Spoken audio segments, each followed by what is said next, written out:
The man looking at the gold and enjoying the view, 3 horsemen came. They saw the man with the gold, instantly, without blink of an eye, killed the man, and they want to divide the gold among themselves.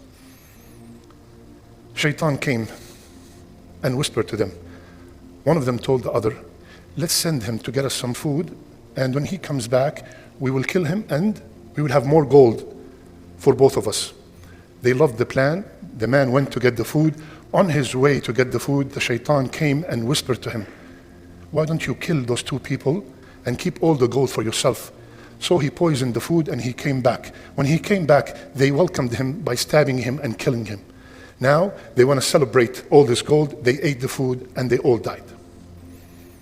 Isa alayhi salam came back, found 4 dead bodies and 3 piles of gold untouched. So Isa alayhi salam said, هكذا تفعل الدنيا بأهلها. This is what the dunya does to its people.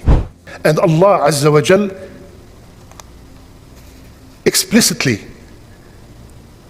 taught us in the Quran how to navigate our way in this dunya without having our heart attached to it. How many relationships are severed because of dunya? How many countries have been invaded because of dunya? How many lives have been slain because of dunya? How many scholars have been jailed because of dunya? The Quran has countless amount of verses that are condemning this dunya. And Rasulullah ﷺ gave us many analogies to show us how insignificant is this dunya. Once he mentioned and he compared the dunya when he said, ما الدنيا في الآخرة إلا مثل ما يجعل أحدكم أصبعه في اليم فلينظر بما يرجع. He said, the life of this world in comparison to the hereafter is like a person who dips his finger in the ocean and then raises it. Let him see how much water comes out on his finger.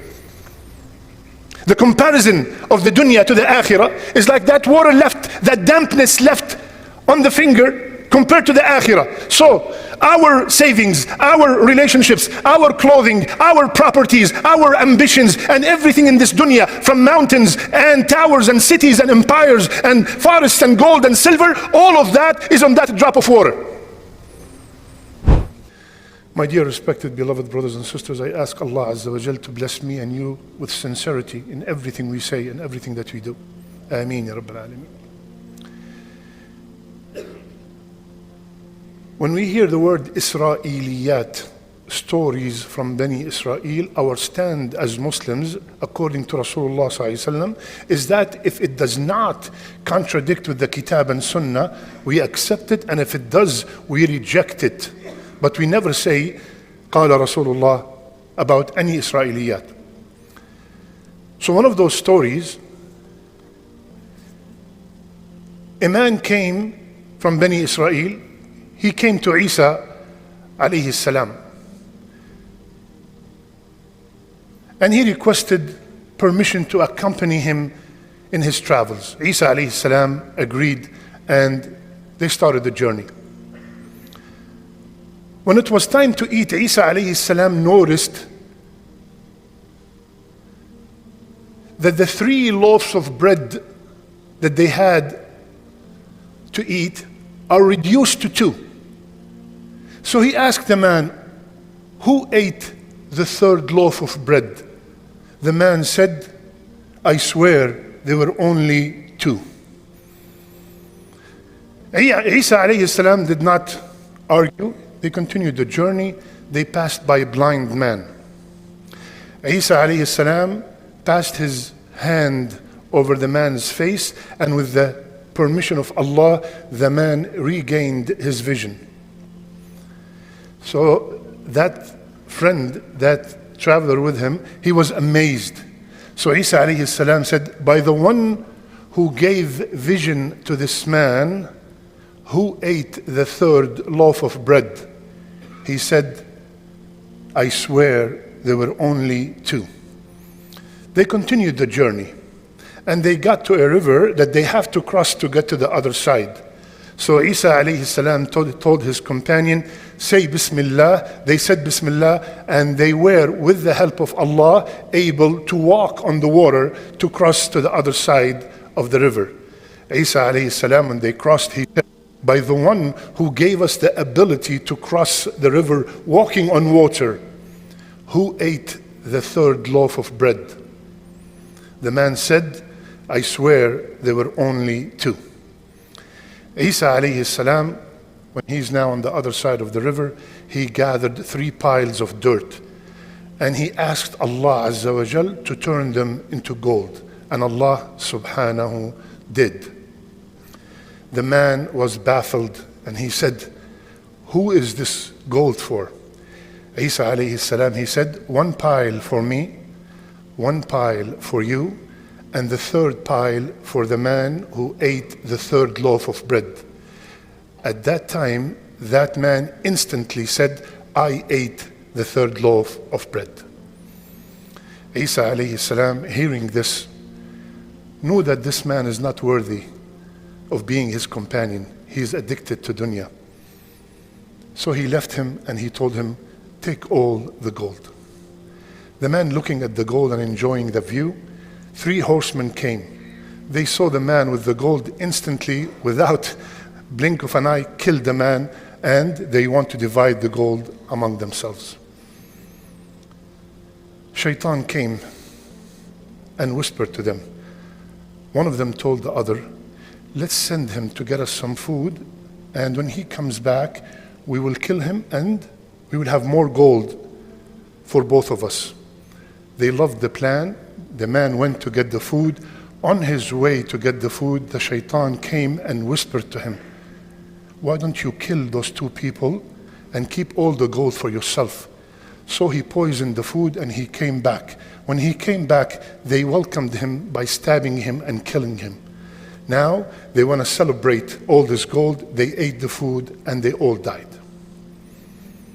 Isa alayhi salam came back, found 4 dead bodies and 3 piles of gold untouched. So Isa alayhi salam said, هكذا تفعل الدنيا بأهلها. This is what the dunya does to its people. My brothers and sisters, discussing the topic of dunya is extremely essential, and we can't get enough of it, because we are all living in this dunya, and Allah Azza wa Jal explicitly taught us in the Quran how to navigate our way in this dunya without having our heart attached to it. How many relationships are severed because of dunya? How many countries have been invaded because of dunya? How many lives have been slain because of dunya? How many scholars have been jailed because of dunya? The Quran has countless amount of verses that are condemning this dunya. But these ayat, if they are not read properly, might confuse the reader and make him wonder, how can I live in this dunya that has been harshly denounced by its owner, by its maker? So let's see what the owner of this dunya said about it. يا أيها الناس إن وعد الله حق فلا تغرنكم الحياة الدنيا ولا يغرنكم بالله الغرور. O mankind, the promise of Allah is true, and don't let this slow life seduce you, and do not let the shaitan tempt you away from Allah Azza wa Jal. This statement is by the owner, the maker of this dunya. And Rasulullah ﷺ gave us many analogies to show us how insignificant is this dunya. Once he mentioned and he compared the dunya when he said, ما الدنيا في الآخرة إلا مثل ما يجعل أحدكم أصبعه في اليم فلينظر بما يرجع. He said, the life of this world in comparison to the hereafter is like a person who dips his finger in the ocean and then raises it. Let him see how much water comes out on his finger. The comparison of the dunya to the akhirah is like that water left, that dampness left on the finger compared to the akhirah. So our savings, our relationships, our clothing, our properties, our ambitions, and everything in this dunya, from mountains and towers and cities and empires and forests and gold and silver, all of that is on that drop of water. And the rest of the ocean is the hereafter. Those who favored the dunya over the Jannah are actually favoring this drop of water over the ocean. In another hadith, Rasulullah sallallahu alayhi wasallam used food to give us an analogy. He said عليه الصلاة والسلام إن مطعم ابن آدم جعل مثلا للدنيا وإن قزحه وملحه فانظروا إلى ما يصير. Subhanallah. He said the food of the son of Adam has been made an example of this dunya. No matter how much he spice it and make it look and taste good, look where does it end? The example of this dunya, we all love to eat. And there are professions dedicated to food. Sometimes we travel to places to have a nice dish, and there's nothing wrong with that. But at the end of the day, no matter how expensive is the dish that you're eating, the end of it is the bathroom. Rasulullah ﷺ told us that this example is like the dunya. At the end of the day, no matter how much you have, when you are on your deathbed, none of that will benefit you from dunya. So, what I just mentioned is a brief snapshot of the narrations that condemn this life. No stone left unturned to guard the Muslim from falling into the traps of this dunya. Now the question is, what do we do? We are the inhabitants of this place condemned by Allah. But at the same time, it is the door to our salvation. So does that mean I cannot have a nice house, I cannot be rich, I cannot become a doctor, I cannot wear nice clothing, drive a nice car? No. Now let's look at the other side, where the dunya has been praised by Rasulullah sallallahu alayhi wa sallam. Rasulullah sallallahu alayhi wa sallam said, "Arba' min as-sa'ada." 4 things will bring happiness. And as we will see, all these 4 things are dunya matters. He said, 4 things will bring happiness: a righteous wife, a spacious home, a good neighbor, and a nice, comfortable ride. All these are dunya matters. In another hadith, Rasulullah sallallahu alayhi wa sallam, he said, إن قامت الساعة وبيد أحدكم فسيلة فإذا استطاع ألا يقوم حتى يغرسها فليفعل. If the hour comes, imagine the day of judgment is here. and you have in your hand a small plant, and you were able to plant it, Rasulullah ﷺ said, plant it. The hours here, so this is an exaggeration to show us that no one's going to benefit from that plant, but to tell us to be productive, to be proactive in this dunya. So, and also Rasulullah sallallahu alayhi wasallam made many dua about dunya. Allahumma aslih li dunyai allati fiha ma'ashi. Ya Allah, make my dunya, fix my dunya that all my livelihood is in it.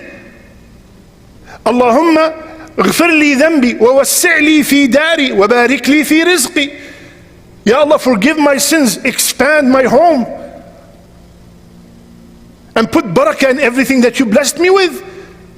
Now we have all these du'as and all these ahadith that are praising dunya. So how can we reconcile between the first ahadith and these ahadith? Lend me your ears and your heart. The answer to this came from Ibn Rajab, rahimahullah, when he said, realize that the condemnation is not aimed to the nahar and layl, to the day and night, is not aimed at animals and humans and oceans and mountains. It's not aimed at trees and crops. All of these are favors, they are blessings from Allah Azza wa Jal upon the creation to enjoy. The condemnation is aimed exclusively at the actions of man that occur in this dunya, because most of them bring blame-worthy outcome. So, how do I know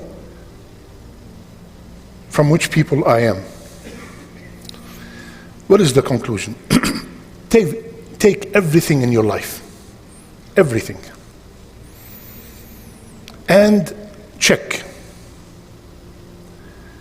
Did it bring you closer to Allah, or it caused you to drift from Allah Azza wa Jal? For example, since we have a lot of youth today, take social media. Did social media bring you closer to Allah? Did social media reminded you of salat and of dua and of reading the Quran? Are you using social media as a platform for da'wah? Then the social media is the part of Allah, is the part of dunya that Allah has praised.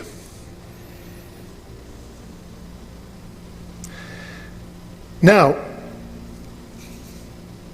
on the other hand,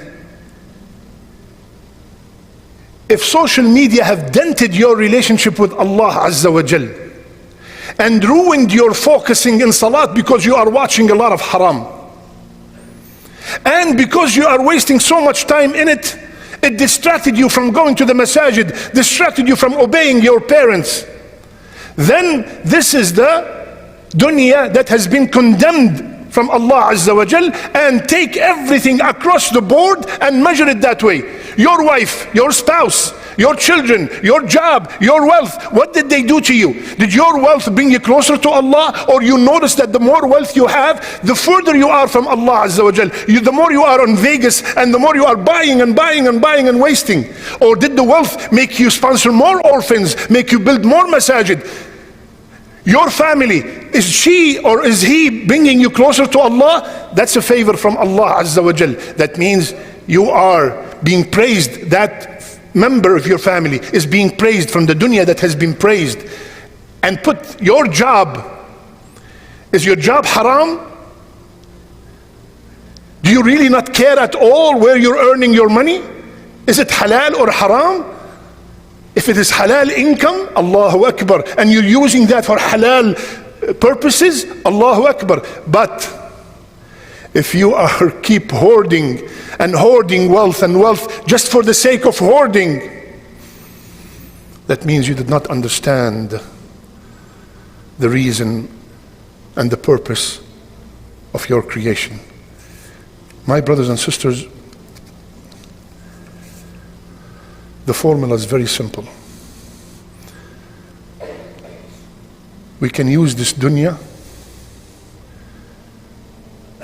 to ease our way to Jannah, or this dunya could be a purpose for us to be in the hellfire. Allahumma ajurna min al-nar. Allahumma ajurna min al-nar. قولوا قولي هذا واستغفر الله فاستغفروه إنه هو الغفور الرحيم.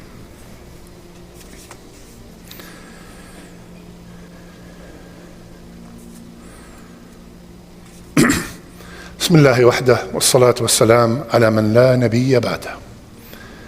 My beloved brothers and sisters, and especially my young brothers and sisters, our approach to life should be balanced. And we should know for a fact that religion is not the enemy of worldly pursuits. Worship and righteousness are not the enemy of worldly productivity and progression. How beautiful it is to have a doctor that's a hafiz. How beautiful it is for a person that runs all his dunya according to the pleasure of Allah Azza wa Jal. Before he takes a deal, before he takes a job, before he major at school, he checks, is that major pleasing to Allah? Bismillah. Is that job pleasing to Allah? Bismillah. If not, no matter how much it's offering, he stops because of Allah Azza wa Jal. I don't want anybody to think that we are here to stay in the masajid and go to sleep. And no. People go to two extremes. People who neglect the dunya completely, and they say Allah is the Razzaq. This is not allowed in Islam. And then the other extreme, people who all they talk about is dollar, dunya, every point of their life, every topic is about dunya. That's another extreme which is definitely condemned. And then there are the people in the middle who followed the ayah, وَلَا تَنْسَ نَصِيبَكَ مِنَ الدُّنْيَا. Do not forget your share of the dunya to use it for the akhirah. These are the people who knew that the time here is very limited, ya akhwan. Most of us here, whatever is left from their life is much less than what they have spent already. And the wise one and the smart one is who takes advantage of every single moment to guarantee a spot in Jannah. My brothers and sisters, the bright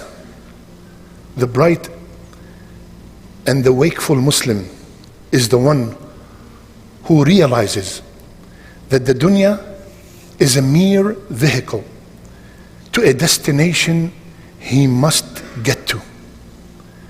Never get attached to the vehicle, but be obsessed with the destination. اللهم اغفر لنا ذنوبنا وإسرافنا في أمرنا وثبت أقدامنا وانصرنا على القوم الكافرين. اللهم لا تجعل الدنيا أكبر همنا ولا مبلغ علمنا. اللهم يا رب العالمين يا أرحم الراحمين بلغنا رمضان. اللهم بلغنا رمضان.